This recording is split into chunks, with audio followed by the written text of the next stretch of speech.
Hey guys, welcome to Wrestling Daze and welcome to this week's NXT review and results. There is so much to go through. There is so much to talk about. I know we tend to say that a lot, and I feel like in this Triple H era, I literally do say it all the time, but honestly, there were so many main roster stars. I mean, this show was just rammed full of main roster stars. We're obviously building to Worlds Collide, and Worlds Collide is this Sunday.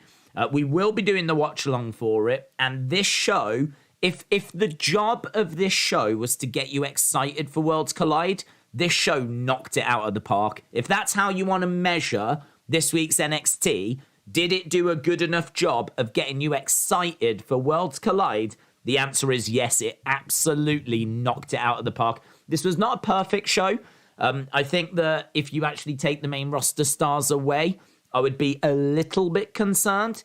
But it was rammed full of main roster stars. Wasn't really too much that kind of really left a bad taste in the mouth. And we're going to run through it all anyway. So the show started straight out of the gates with a match. Grayson Waller taking on Apollo.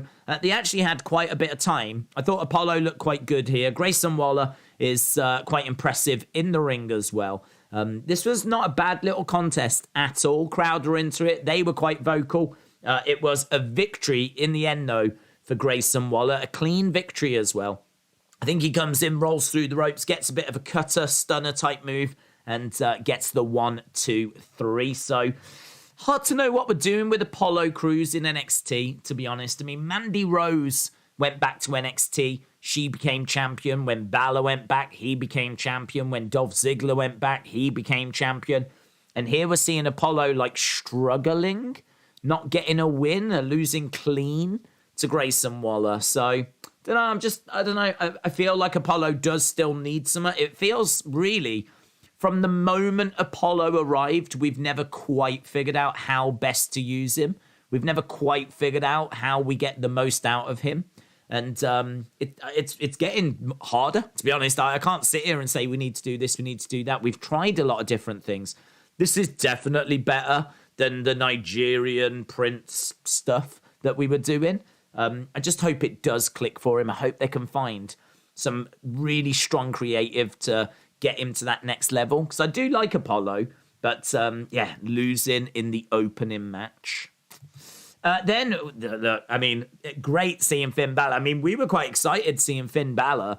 Little did we know what was coming, but Finn Balor definitely one of the main roster stars, big names that were on this show. When we first saw Finn Balor, he was backstage with Bron Breakker, and as soon as we saw him, we were like, oh, is he recruiting for Judgment Day? You know, he basically said, do not underestimate your opponent this weekend. You know, Balor has been a multiple-time NXT champion. That was a theme of tonight, really, was people coming back saying how they had represented NXT or NXT UK.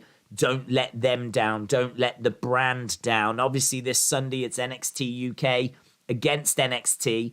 It would get a little messier than that as the show went on, but at the start of tonight, it was NXT UK against NXT, and we were seeing people representing both brands, giving advice to the current champions, the current competitors. Here we've got Finn, as we said, former, I think like 2-time NXT champion, giving some advice to current champion Bron Breakker. So did wonder at the start, is he recruiting him? He's not recruiting him. But still a cool little moment.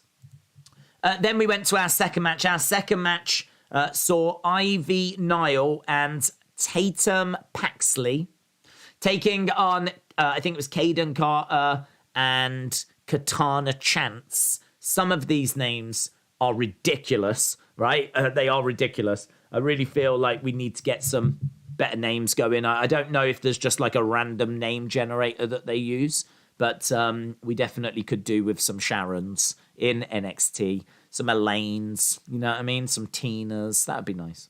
But we had this tag team match, and basically Toxic Attraction get involved. It results in the women's tag champs winning, and Ivy Nile and Tatum Paxley lose. We do hear from the champs that will do this again. Don't worry. They're making out like we know that wasn't clean. We know that there was outside interference. That was nothing to do with us. They are faces. So they were like, look, we'll run it back. Don't worry. But then they turned their attention, of course, to this weekend. And they're cutting a bit of a promo in the ring, just kind of saying that, they want to defend the titles, all this kind of stuff. And out comes Doudrop and Nikki A.S.H. So we find out who their challengers are going to be. Now, I am shocked at this for a couple of reasons. The main reason being WWE is running its first UK premium live event, the biggest stadium show in UK history in 30 years. I think it would be a no-brainer to look at your main roster, Raw and SmackDown, look at that UK talent that you've got, wherever it might be hiding, and at least make sure that they're there. At least make sure even if they don't have a match, they're still, I don't know, on the kickoff show, just even being interviewed, maybe a little backstage segment, whatever, right? You've got, even though it's in Wales, right? I understand maybe geography isn't everyone's strong point, but Wales is physically connected to England, right? Just how Canada is physically connected to the United States. Wales is attached to England. I'm sure Welsh people would say that England was connected to Wales. However you want to word it, I don't care, right? But they are connected, and and actually connected in a way to Scotland. You can go through England into Scotland, of course. So the bottom line is this, right? They are Scottish, right? There will be Scottish people at Clash at the Castle, yeah? It's all UK, yeah? They're not branding this as the first ever Welsh show, are they? They're branding it as like, the biggest UK show since SummerSlam 92. So it's all very much, Northern Ireland, Scotland, Wales, England, it's just one big giant party. Why the flip would you then take out 2 Scottish women from the main roster and book them for a show on Sunday when Clash at the Castle is on Saturday, which surely means that they're not going to be there? I do not expect them to do Clash at the Castle and then be able to get back to America in time for Sunday, in time to be able to then do this show. I think this means they are not going to be at Clash, which I just find mind-blowing. Don't get me wrong, Doudrop and Nikki A.S.H. are not the biggest stars, but there's not loads of UK talent. If you look at the main roster, it's not like we're drowning in UK stars. Like, you've got Drew, obviously, in the main event. Obviously, Pete Dunne, Butch is on there as well. But honestly, there's not tons.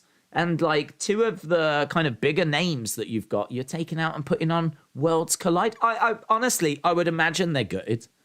My gut feeling is they're probably gutted. They probably don't want to be doing this match. No disrespect to NXT. I'm sure they'd love to do it any other time. But imagine being a UK wrestler that's on the main roster in WWE, and they're doing the biggest UK show in 30 years, and you get told you're not on it. I should imagine it stings. But they're being booked for this match anyway. They'll be taking on the NXT tag team champs. I don't even know why they want to be honest. I don't even know why they feel like this is something they want to do, but here we are. I'm not I know I sound like I'm against it. I just can't quite get my head around, why are we doing this now? Of all the times to do it, I just feel sorry that they're not going to be on that card. I just feel sorry for, Nikki A.S.H. She's worked hard, come through the ranks, and she's just not going to be. It wasn't that long ago. She was women's champion. Wasn't it last year? She was the women's champion. She won at Money in the Bank. I mean, had it have been a year ago, she surely would have been on the card because she would have been champion. So, yeah, the whole thing's just mental to me. But either way, nice to see some star power being added to this. And there we go. Be a decent match, I'm sure.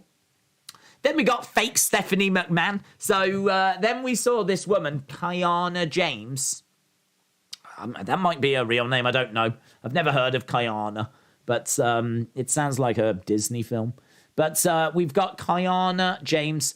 I don't even know what all these letters are. BBM, BBA, CMA, BBC, GBA. GBA is Game Boy Advance. I know that much.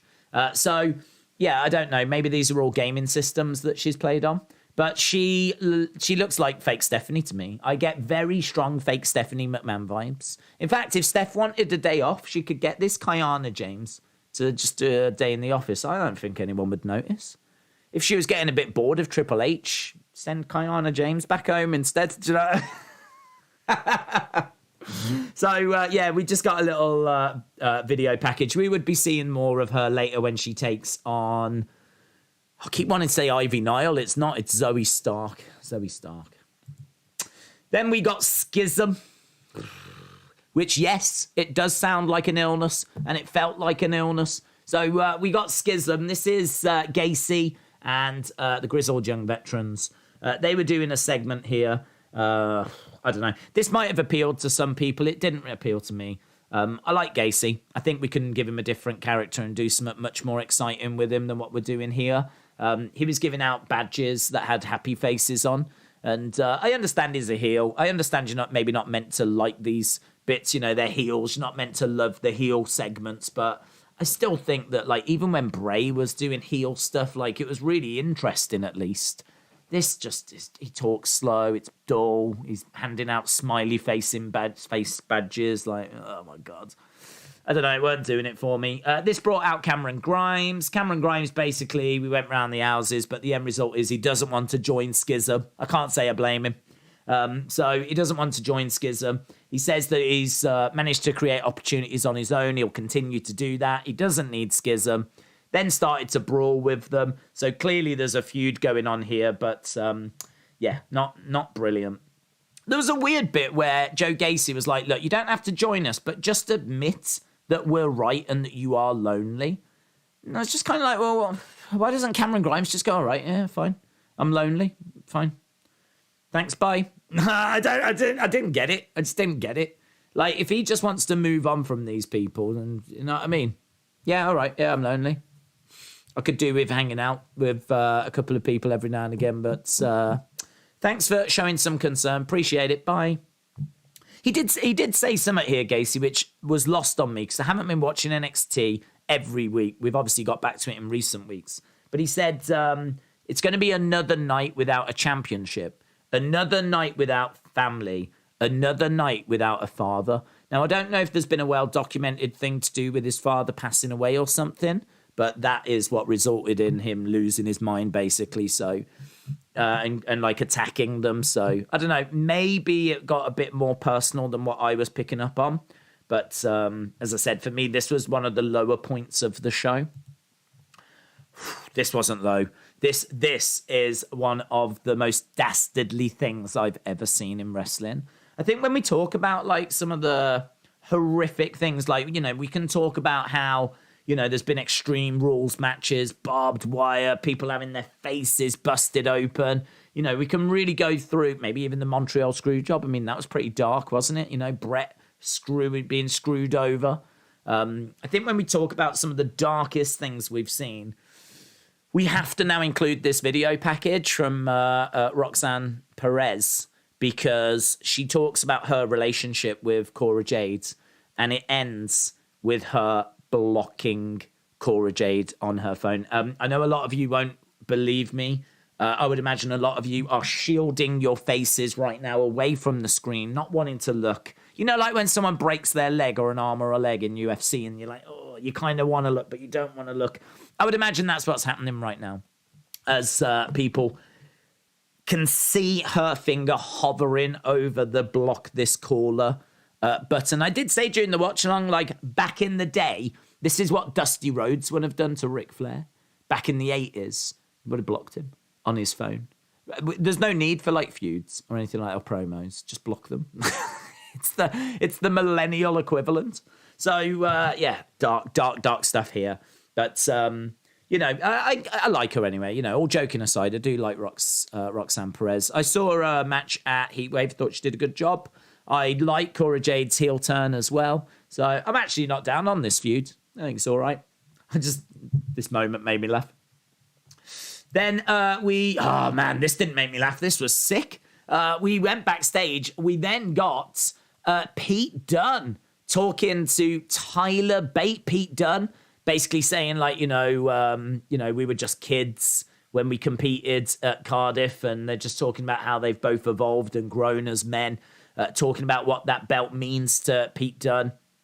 Again, very much like Finn Balor, don't let me down. Don't let the brand down. Do yourself proud. Do me proud. It was great. This was great. I love this.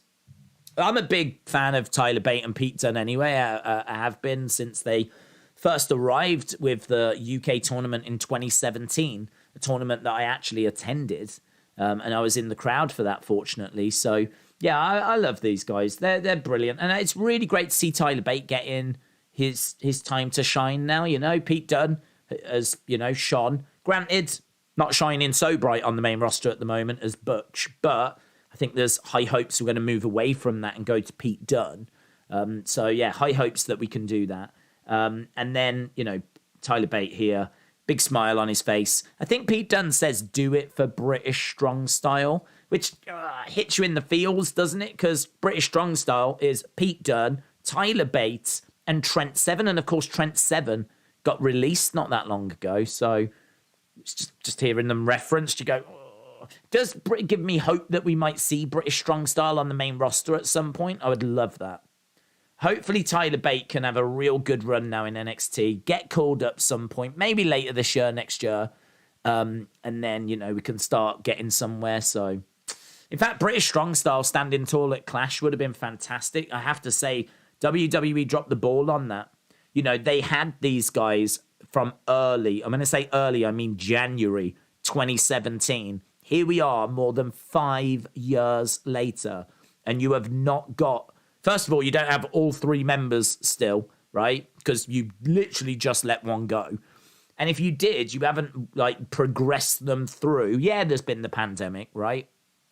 But you haven't progressed them to the point where they are, ready to at least be even in a six-man match. We should be getting British Strong Style against Judgment Day for Clash at the Castle. But they haven't done enough work within that time period to progress these guys through. They didn't do enough with Tyler Bate. They haven't done enough with Trent Seven. They haven't done enough with NXT UK. Thankfully, they managed to get Pete Dunne progressed. But why wasn't Tyler Bate and Trent Seven following through in his path? Why don't we have British Strong Style on the main roster right now? Why is it only Pete Dunne? So, yeah, bit of a frustration, but this was a great moment. Then we went to our next match. Now, our next match was a six-person match, and this saw Pretty Deadly and Lash Legend taking on, is it Brooks or Briggs and Jensen and, oh my God, another weird name, Fallon Henley. This match went on. Basically, Pretty Deadly get the win. There was a really cool moment where Lash Legend had Fallon Henley. She grabbed her, went over to the ropes, stuck her head in between, or Fallon Henley's head, in between the middle and the top rope. And then she was bouncing it up and down, smashing her head off the ropes, which I thought was a really cool looking spot. I kind of liked it, so I thought that was good. That's probably the single best thing I've ever seen Lash Legend do.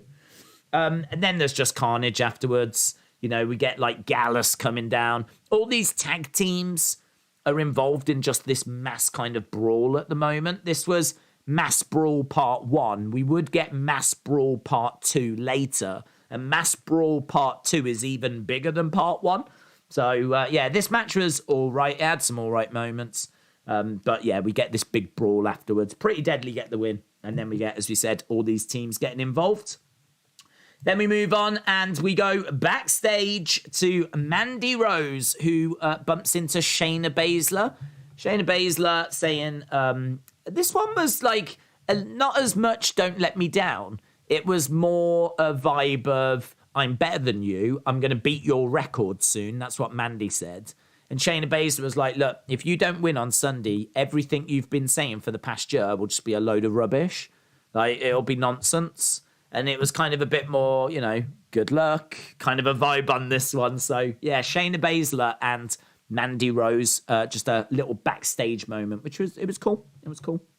All of these main roster stars were cool. Good appearances.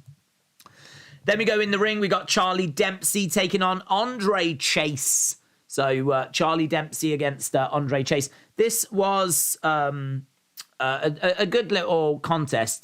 Charlie Dempsey's really interesting, and we keep saying it, you know, son of William Regal. But I like him.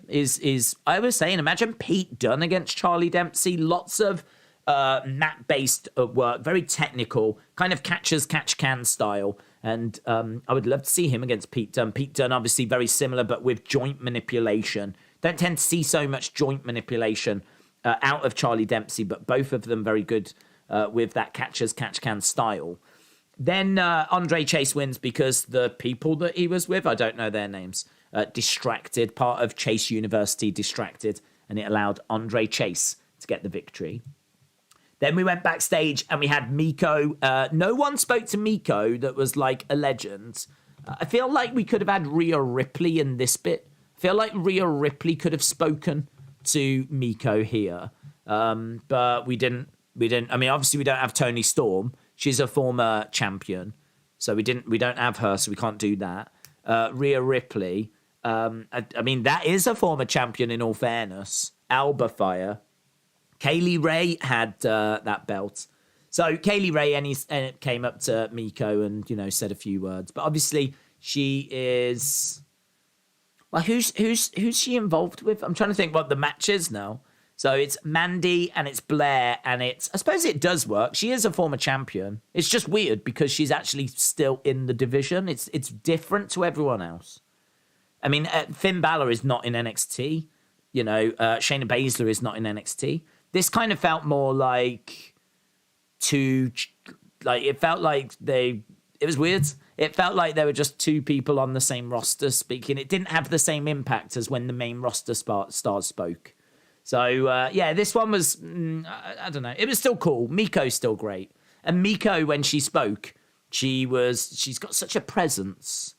She was like, I won this from a great champion. And you're like, oh, wow.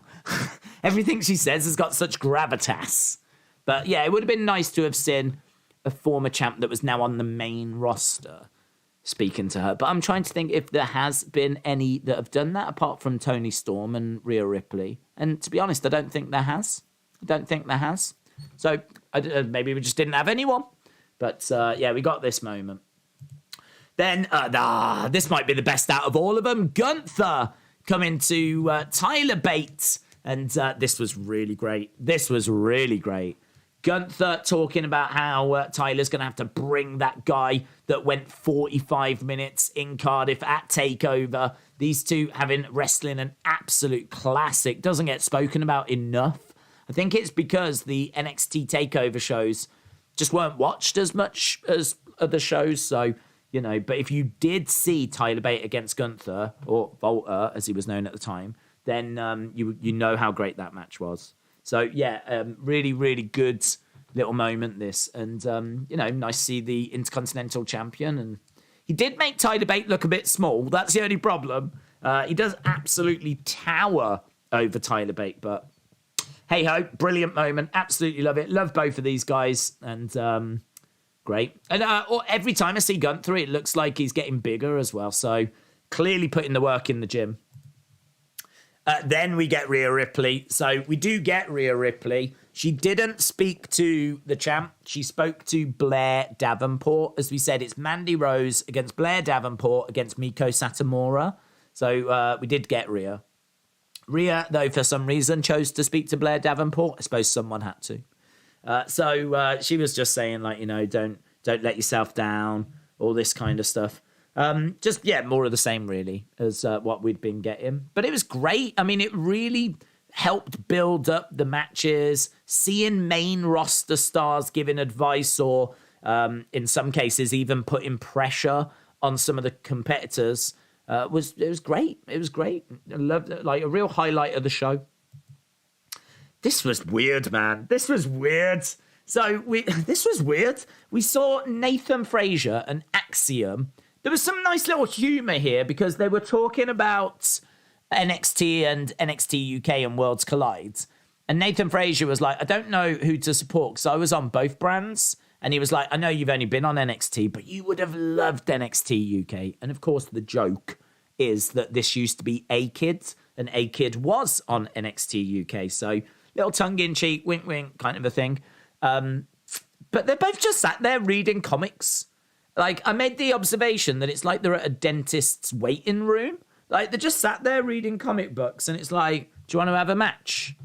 I mean, it's all a bit like, I mean, honestly, there's just very little excitement around this whatsoever.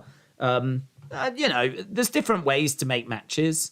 This is certainly a way of doing it, but it's not a way that got me like, oh, yeah, can't wait to see these two. In all fairness, I haven't seen much of either. And actually, I don't even know if I've seen a single Axiom match. I have seen A-Kid, but I've not seen him since he became Axiom.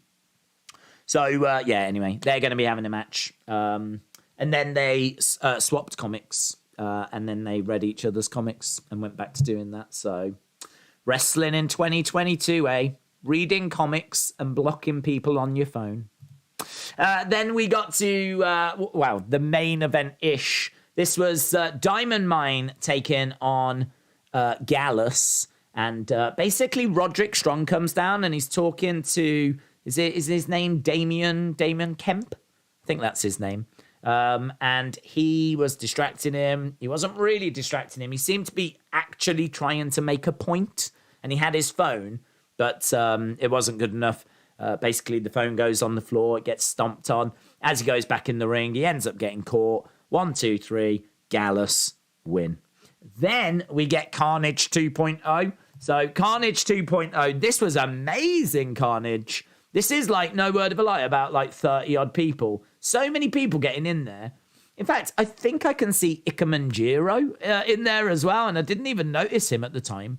So there was like people coming down to like try and separate the teams. Pretty Deadly were in there, Gallus were in there, Diamond Mine were in there, Briggs and Jensen were in there. There's just like all these teams, and it's just this mass brawl.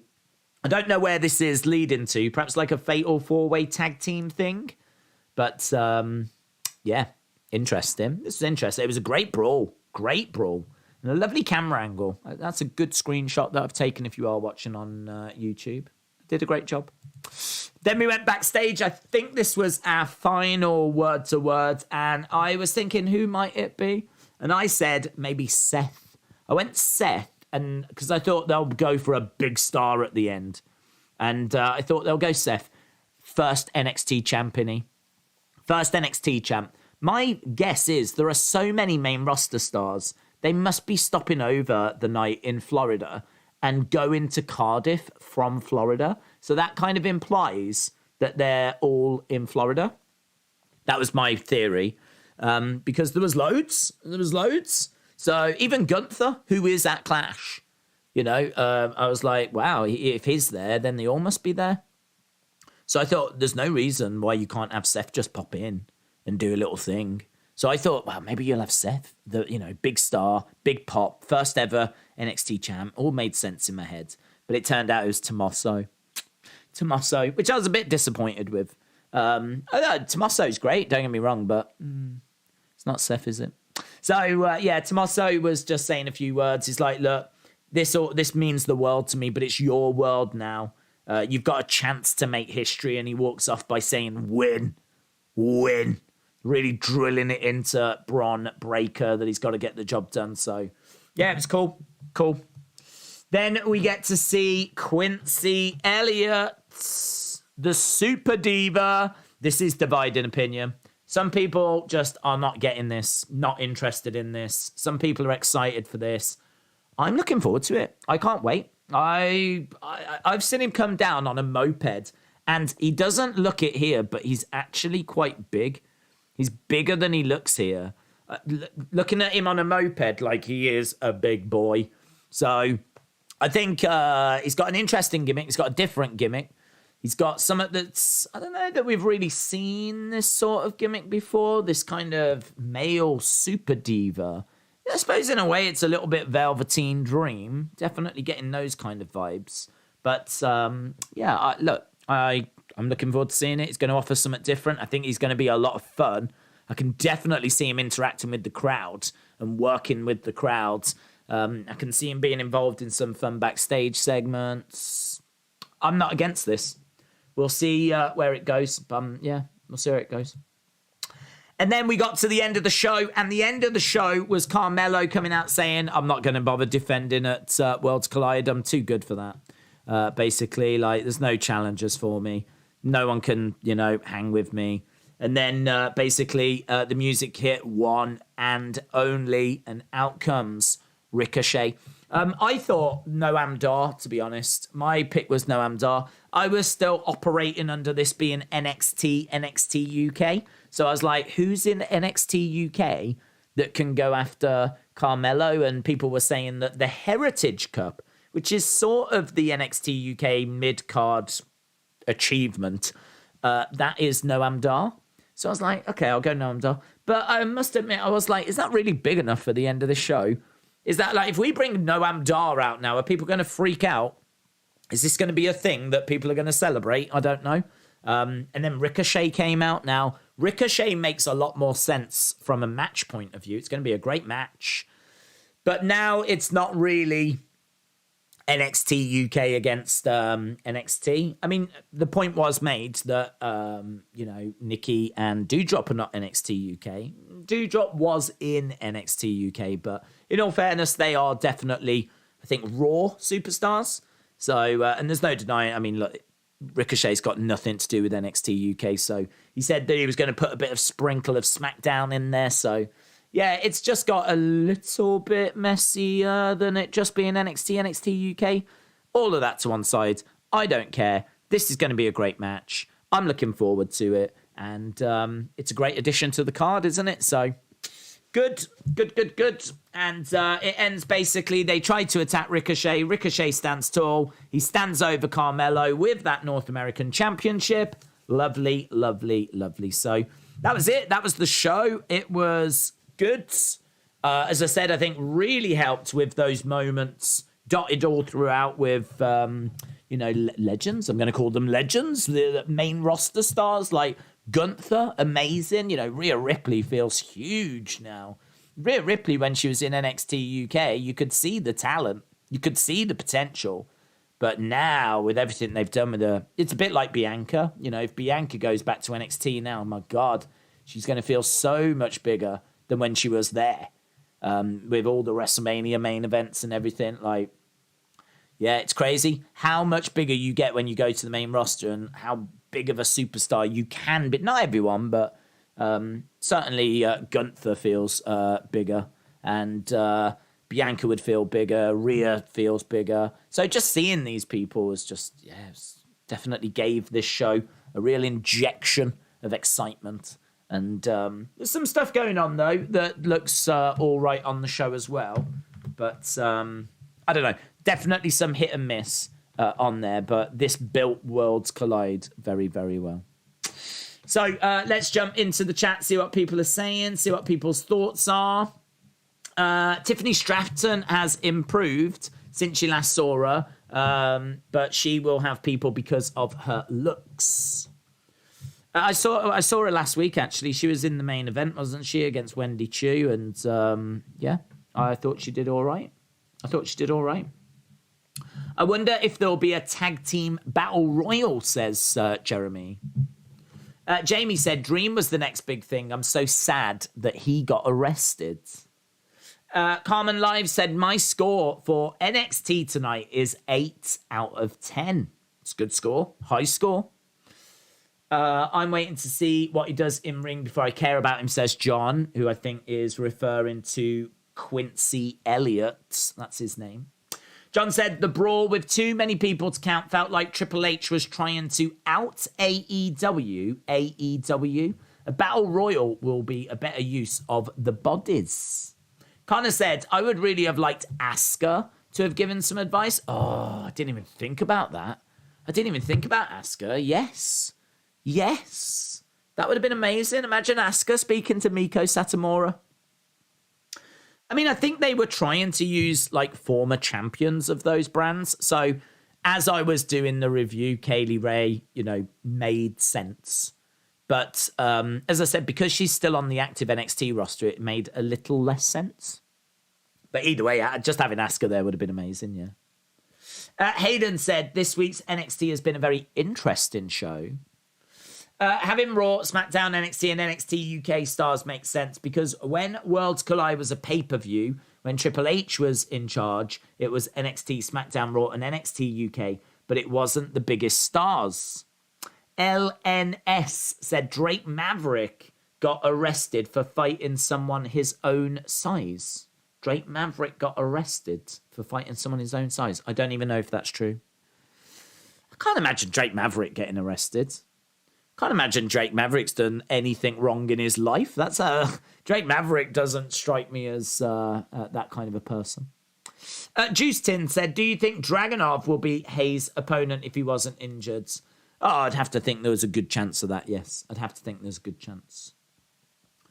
Do you like Velveteen Dream? I liked I must admit, I liked him as a wrestler at first. I actually thought the longer it went on, the more the act got a little stale, believe it or not. Nothing to do with the allegations or anything. I don't know if it had just run its course for me. But when it first started, I really enjoyed it. It was very different. It was different. It was a bit like Goldust, wasn't it? It was different. It was interesting. And not like Goldust as in the character was identical, just how Goldust was so different and unique. It felt like Velveteen Dream was that. And nothing to do with the allegations, but the longer it went on, I don't know if it was just like the creative, or maybe it was like the allegations just kind of took him off TV for a bit or something. But I don't know, it really started to lose its appeal for me. And then, he ends the allegations and he ends up getting cut. And I don't know, if he comes back, I don't think you can do the Velveteen Dream character now. Because of the allegations, it would feel wrong. So he would need a whole new character. I don't know. And now he's been arrested. It's not happening anyway. So, yeah. The whole thing's just a shame, isn't it? It's a real shame. They announced NXT Tag Unification match at Worlds Collide. Gallus, Briggs and Jensen, Diamond Mine, and Pretty Deadly. Okay. That's good. That'll be interesting. This card is a big card now then, isn't it? It's is it all on Wikipedia? Let's have a quick Google, shall we, and see what World Collide 2022 card is, because it feels like it's got a lot of matches that have been added to it tonight. We're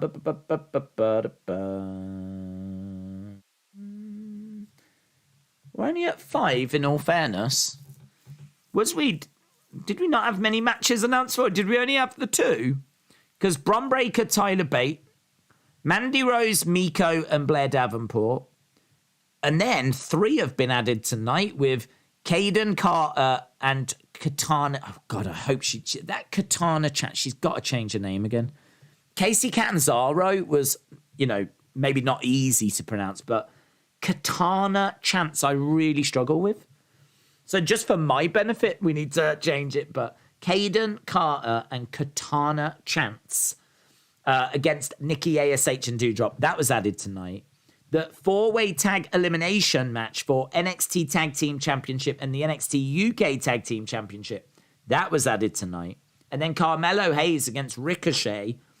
Just a singles match for the North American Championship. That was added tonight as well. So I honestly thought there was other matches. Don't know why. Thought there was other matches. I'm surprised there's only 5 matches. But in all fairness, I'm pleased there's only 5 matches as well. I'm not a fan of really long cards. I always like the shows I like them to be under 3 hours. And normally with NXT, they're about 2.5. So good. Thoughts on AEW drama? Haven't really got many, to be honest. It's normal. That kind of drama, that kind of stuff that plays out is pretty normal. It's just they're out of their honeymoon period now. They need to have their talent meeting, which they did, sit down and get it all sorted, which I think they have. We're just obviously hearing about it. And, there'll be other incidents like that in the future. So I don't think it's that big of a deal. NXT didn't really build up Worlds Collide too good. Like this week, if you didn't watch NXT, then you would only go in watching, only knowing a couple of matches. Katana is a sword. Maybe Katana could team with Drew. Maybe she should just be Katana. Maybe if her name was just Katana, Kayden and Katana, maybe that's a bit better. Perhaps I missed the Vince McMahon approach to names where you just chop off like one of them. Katana is a samurai sword, but it is also a name in the US. Katana. I don't mind a Katana name. I don't know what it is. I just struggle with saying Kayden, Carter, Katana, Chance. You know, like a tongue twister, where it's like Peter picked a pile of peppers from the pavilion. Like whatever it is you have to say it, it's like blah, blah, blah, blah. A tongue twister. I feel like Katana, Chance, and Kayden Carter. It for some reason it does that for me. I really have to think about it when I say it. Perhaps they just need to split them up. Maybe that would be better for me. Perhaps their names are fine. Just separate them so I don't have to say their names together. I really hope NXT UK win. This kind of feels like an NXT Survivor Series, says Big Boy Dally. If you could bring back a released NXT star to AEW, who would it be? A released NXT star? I can't really think of released NXT stars, to be honest. I know like you had Brodus Clay? No, Bronson Reed. He was one, wasn't he? That I think's popular. He's definitely someone. I mean, look, I to be honest, I'd probably go Tyler Breeze. I love Tyler Breeze. I've always rated Tyler Breeze. I really like him. I mean, in many ways, he was Austin Theory before Austin Theory. So I might lean someone like Tyler Breeze. But if I actually sit down and look at a list, then I might see a better name, someone else. But I'll go Tyler Breeze. Perhaps you need to take half an hour a day just to practice names. Maybe. Did you see someone on Twitter ask Carmelo Hayes if he would ever fight Velveteen Dream? And Melo responded, hell no. Breezango. Yeah, bring both back. Definitely. Bring both back. Let's have a look at the votes, shall we? See where we are with the votes. We've had a few responses. You can vote if you are new to the review, the live review. Then I always try and put the pinned thing at the top of the live chat. That link is a link for you to vote. So sometimes I get a chance to write vote here. Sometimes I forget. So yeah, we've had a few responses. 7.5 is winning. It's only ahead by 1. We'll pop back and see if we get any more responses and if 7.5 is still in the lead. But 7.5, 7 is second, 6.5 is third. So it seems like people enjoyed this show. Get the feeling just looking at that, maybe it's a case that having the main roster stars on did help. But we can have a look and see what people are saying. The best part of It's Kai Wrestling. The best part of today was the multiple appearances. This makes a lot of people who are more into the main roster get excited, especially Ricochet. Him challenging Carmelo makes so much sense. I love the match between Dempsey and Chase. Very good. Couple of questions. Do you think Cora, Roxanne will be big stars on the main roster? I think so. I think that Cora is better as a heel. I much prefer as a heel than when she was like being a face. But the thing is, if you have her as a heel for a while, when she turns face, that'll feel fresh again and different again. But I would definitely keep her for a heel for a while. Definitely. I mean, I might keep her as a heel all in NXT. Take her up as a heel and then maybe switch her face when she's on the main roster after a bit to just refresh her. So, and Roxanne, from what I've seen, I have been very impressed, yeah. They're only 21 and 22. Vince didn't treat the IC. How come Vince didn't treat the IC title with respect? I think he did. I think it went through phases. I think, like, you know, you can look at some legendary runs like Jericho. You can look at, obviously, it main evented SummerSlam. And, of course, it did that because of the Bulldog. But, like, Shawn Michaels has a good run with the belt as well. I feel like the IC title, I think it could have been respected better. I will agree with that. I just think, like, if he had a storyline for it, then he used it. And there's examples of him using the IC title throughout history in a really good way. As we said, main evented SummerSlam 92. Honky Tonk Man had a legendary run with it. Ultimate Warrior obviously went into WrestleMania 6 with it, where we got Warrior against Hogan, title versus title. So, technically Hulk Hogan did compete for the Intercontinental title, and that was at WrestleMania 6 when it was title versus title. And then, you've had ladder matches for it. There's been loads. Didn't Daniel Bryan win it at, WrestleMania 31 in a ladder match? So it could have been booked better, but I think you could look at pretty much anything and say it could have been booked better.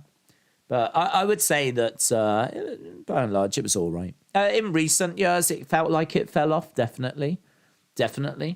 But high hopes for it now. It's on Gunther. Didn't Pat hold the title? Yeah. He was the first Intercontinental champion, and he was a good friend of Vince. Yep, very, very good friend. And they used to book the shows together as well. Definitely the cameos, they were good. We need more Hulk Hogan. Yes! That'll mean nothing to people here, but if you watch join us on the watch along, and you'll know what that means. Seeing all the superstars hyping up the NXT talent. Seeing Ricochet, Rhea, Ciampa, Gunther, Finn backstage, says Hayden. All the main roster stars giving advice. I like how the main roster stars appeared. There was some good wrestling buried in there somewhere. Ricochet versus Carmelo Sunday already beep in my book. Cameos from main roster stars. Gunther backstage with Bate, main roster stars. My favourite part was Ivy.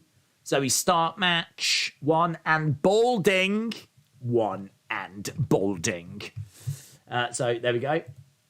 Least favourite part. Not bad things on the show. Would have liked a big name like Seth to have given Breakker tips, or even Drew, but the rest was really, really good. Grimes' Gacy segment dragged on too long, and no battle royal when they could have done 2 of them with all of the bodies.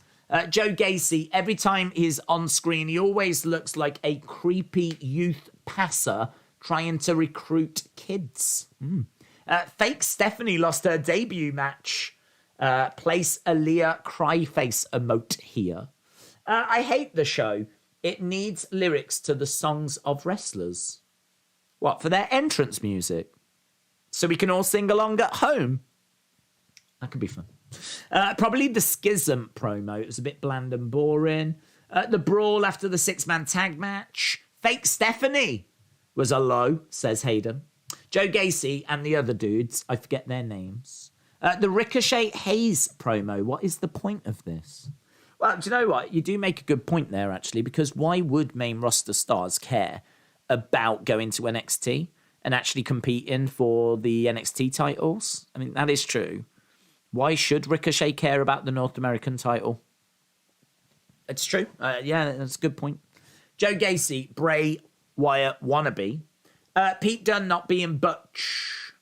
Another day's heel turn. Oh, I do that all the time. Me turning heel, it's just... it's a daily occurrence. Fun fact, Honky Tonk Man defended the Intercontinental Championship against Hulk Hogan at house shows. I did not know that, you know. I didn't know that. I didn't know that he'd worked house shows with Hogan.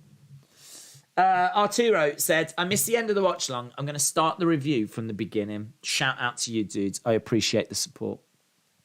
Well, and that is it, actually. We've covered all the thoughts. We've covered all the points. NXT was pretty good tonight. I enjoyed watching it. And as I said, greatly helped by all those people that came from the main roster. It's set up this weekend very, very well, which is nice. Definitely looking forward to Worlds Collide, and we will be doing that. So this weekend we are doing the watch along for Clash at the Castle. If when that's live, we will be live. We will do the watch along for Worlds Collide. When that is live, we will be live. And we're going to try and squeeze in All Out as well straight afterwards. When that is live, We will be live. I don't know if Worlds Collide and All Out do overlap a little bit. I genuinely don't know. So we'll have to wait and see on that. Hopefully they don't. But either way, we'll try and do both if we can. Juice Tin said Austin McBroom against Anderson Gibb. I have no idea who the flip Austin McBroom is. So I can't say that's looking likely. No. They could have said it's because when Ricochet was in NXT, the North American title was the only title he held, says Michael. Yeah, but why would he want it again? I don't understand. Why would he want it again? I don't know if they really... I mean, there was a nice little back and forth between Ricochet and Carmelo Hayes. So there was a nice back and forth. I still can't really get my head around why Ricochet should care. Why should he even be there? Why should he care? Unless, like, you know, he just really is starting to take it personal. I think they could have had Carmelo maybe making comments about Ricochet in previous weeks. And actually, maybe they have. I can't answer that. Maybe they have. Maybe they've been having him lay into him. And this has been something that's been building. But, yeah, I maybe would have liked a little bit more of a reason. But it's nothing, is it? Doesn't matter. It's going to be a good match. It's going to be a good match. I think Damien from Diamond Mine is behind everything. He broke the phone. Maybe he's trying to hide the truth, says Khalid Ali. Right, we're done. Awesome, guys. Thanks a lot for thanks a lot for watching. I don't know why I had the word wrestling in my head there, but it all came out in a bit of a mess up. But yeah, thanks a lot for watching. Appreciate the support. As we said, we will be back. We're back tomorrow for AEW, but a busy weekend as well coming up. And I will see you again next time. Bye for now.